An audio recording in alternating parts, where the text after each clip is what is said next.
କୁନି ରଥରେ ଚଢ଼ି କାଳିଆ ସାନ୍ତେ ନିଜ ବଡ଼ ଭାଇ ଓ ଭଉଣୀକୁ ନେଇ ମାଉସୀମା ଘରକୁ ଯାଇଛନ୍ତି। ଆଉ ସେହି ରଥକୁ ଟାଣି ନେଇଛନ୍ତି କୁନି କୁନି ପିଲାମାନେ।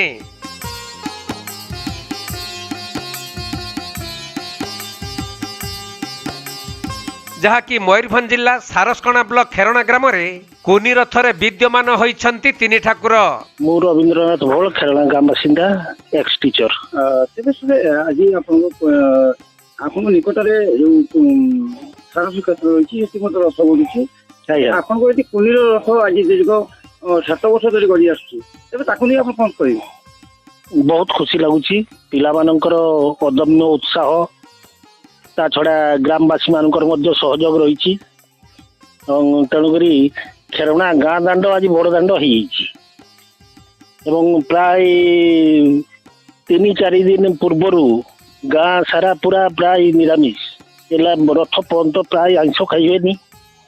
ଆଉ ସାରସ୍କଣାକୁ ବି ତ ଆମେ ଯାଉ, ସେଠି ବଡ଼ ଏଠି ଛୋଟ ହେଲେ ବି ଛୁଆମାନଙ୍କର ଯୋଉ ଉଦ୍ୟମ ବହୁତ ପ୍ରଶଂସନୀୟ। ତେବେ ଆଜି ଦେଖିବାକୁ ମିଳୁଛି ଯୋଉଠି କି ଆଜି ଆପଣଙ୍କ ଗାଁରେ ପ୍ରାୟ ଉତ୍ସବ ମୁଖର ରହିଛି, ତେବେ ତାକୁ ନେଇ ଆପଣ କଣ କହିବେ? ଏଇଟା ତ ସ୍ୱାଭାବିକ କଥା। ଗୋଟାଏ ନୂଆ ଜିନିଷ ଯଦିଓ ନୁହେଁ, 5-7 ବର୍ଷ ହେଇଗଲାଣି ଚାଲିଛି, ତଥାପି ଲୋକଙ୍କର ମନରେ ଉତ୍ସାହ ବହୁତ ଭରି ରହୁଛି। କାହିଁକି ନା ଆସ୍ତେ ଆସ୍ତେ କଳେବରଟା ବି ବଢୁଛି। ଆଗରୁ ବହୁତ ଛୋଟ କରୁଥିଲେ, ଏବେ ଟିକେ ବଡ଼ କଲେଣି। ହୁଏତ ଭବିଷ୍ୟତରେ ଆହୁରି ବି ବଡ଼ ହେଇପାରେ।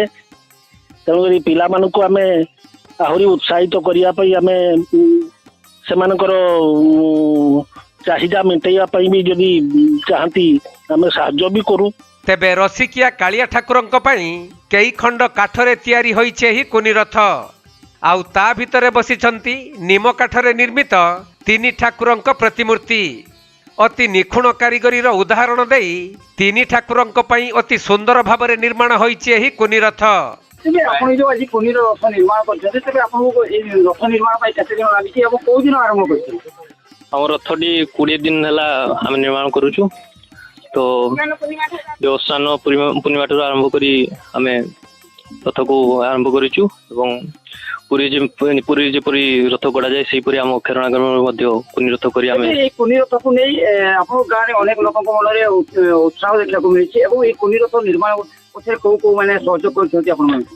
ଆମେ ଯେତେ ସବୁ ସାଙ୍ଗସାଥି ଭାଇମାନେ କିମ୍ବା ଆମ ଯେତେ ସବୁ ଛୋଟ ଛୋଟ ଛୁଆମାନେ, ଆମେ ସେମାନଙ୍କ ପାଇଁ ଗୋଟିଏ ଛୋଟ କୁନି ରଥ ନିର୍ମାଣ କରିଛୁ। ତେବେ ଏଇ ରଥ ନିର୍ମାଣ ଆଜିକି ଦୀର୍ଘ କେତେ ବର୍ଷ ହେଲାଣି ଏଇ ରଥ ହେଇଯାଉଛି? 2016 ମସିହାରୁ ଆମେ ଆରମ୍ଭ କରିଛୁ। ଧୀରେ ଧୀରେ କୁନି ରଥରୁ ଆମେ ଧୀରେ ଧୀରେ ଟିକେ ଟିକେ ବଡ଼ ନିର୍ମାଣ କରିଛୁ। ନିର୍ମାଣ ଯୋଉ ଆପଣ କରିଛନ୍ତି, ତେବେ ଏଇ ରଥ ଆପଣ ଟାଣି ନେଉଛନ୍ତି ମାଉସୀ ବାଡ଼ିରେ, ମାଉସୀ ବାଣରେ ଜଗନ୍ନାଥ ମହାପ୍ରଭୁ ରହୁଛନ୍ତି। ଆଜ୍ଞା, ନିହାତି। ତେବେ ତାପରେ 9 ଦିନ ପରେ ପୁଣି ସେଇ ବାହୁଡ଼ା ଯୋଉଭଳି କାର୍ଯ୍ୟକ୍ରମ ରହୁଛି ସେଭଳି କାର୍ଯ୍ୟକ୍ରମ ହୁଏ। ଆଜ୍ଞା, ପୁଣି ଯେତେବେଳେ ବାହୁଡ଼ା ଟାଇମ୍ ଆସେ ତ ଆମେ ସେଇ ସମୟରେ ଜଗନ୍ନାଥ ମହାପ୍ରଭୁଙ୍କୁ ଏବଂ ତାଙ୍କ ବଳଭଦ୍ର ସୁଭଦ୍ରାଙ୍କୁ ରଥରେ ଯେଉଁ ରୀତିନୀତି ଅନୁସାରେ ଆମେ ନେଇକି ଆସୁ। ତେବେ ଏହି କୁନି ରଥଯାତ୍ରା ପାଇଁ ଗ୍ରାମର ସମସ୍ତ ଲୋକମାନେ ଭାବ ବିହ୍ୱଳ ହୋଇପଡ଼ିଛନ୍ତି। ଆଉ କୁନି ରଥରେ ତିନି ଠାକୁରଙ୍କୁ ଦର୍ଶନ କରି ନିଜ ପରିବାର ପାଇଁ ମଙ୍ଗଳ ମନାସିଛନ୍ତି। ସେପଟେ ଏହି କୁନି ରଥକୁ ନିର୍ମାଣ କରିଥିବା ପ୍ରକାଶ ସାହୁଙ୍କୁ ଗ୍ରାମର ଅନେକ ବ୍ୟକ୍ତିବିଶେଷ ଓ ମହିଳାମାନେ ପ୍ରଶଂସା କରିଛନ୍ତି। ତବେ ମ୍ୟାଡ଼ାମ ଏ ଯୋଉ ଆଜି ଆପଣଙ୍କ ଗାଁ ଦାଣ୍ଡରେ କୁନି ରଥ କରୁଛି, ତାକୁ ନେଇ ଆପଣ କୁନି ରଥ ତ ପ୍ରାୟ ଛୁଆମାନେ 7 ବର୍ଷ ଧରି କରି ଆସୁଛନ୍ତି। ଆମ ଘରଠୁ ଆରମ୍ଭ କରନ୍ତି। ଆମ ଘର ଆରମ୍ଭ କରିକି ନନାଙ୍କୁ ଡାକି ରୀତିନୀତି ଅନୁସାରେ ପୂଜା କରି ରଥ ଗଢ଼ାନ୍ତି। ଆମେ ମାନେ ବହୁତ ଖୁସି ଅଛୁ, ଯାହା ହଉ ଆମ ଗାଁରେ କୁନି ପିଲାମାନେ ଏତିକି କରିପାରୁଛନ୍ତି। ତେବେ ମ୍ୟାଡ଼ାମ ମୁଁ ଆଜି ଦେଖୁଛି ଆପଣଙ୍କ ଗାଁରେ ବଡ଼ଦାଣ୍ଡ ନହେଲେ ବି ଆଜି ବଡ଼ଦାଣ୍ଡ ଭଳି ଭିଡ଼ ଲାଗିଛି, ତାକୁ ନେଇ କ'ଣ କହିବି? ସେଟା ବି ତ ସତ କଥା, ବଡ଼ ଦାଣ୍ଡ ନହେଲେ ବି ବଡ଼ ଦାଣ୍ଡ ଭଳିଆ ଭିଡ଼ ଲାଗିଛି। କାରଣ ଆମ ରାସ୍ତା ବି ଆଜି ବଡ଼ ଦାଣ୍ଡ ପାଲଟି ଯାଇଛି। ମୟୂରଭଞ୍ଜ ଜିଲ୍ଲା ସାରସ୍କଣାରୁ ତପନ କୁମାର ଦଣ୍ଡପାଟଙ୍କ ରିପୋର୍ଟ, କୋଣାର୍କ ଲାଇଭ୍।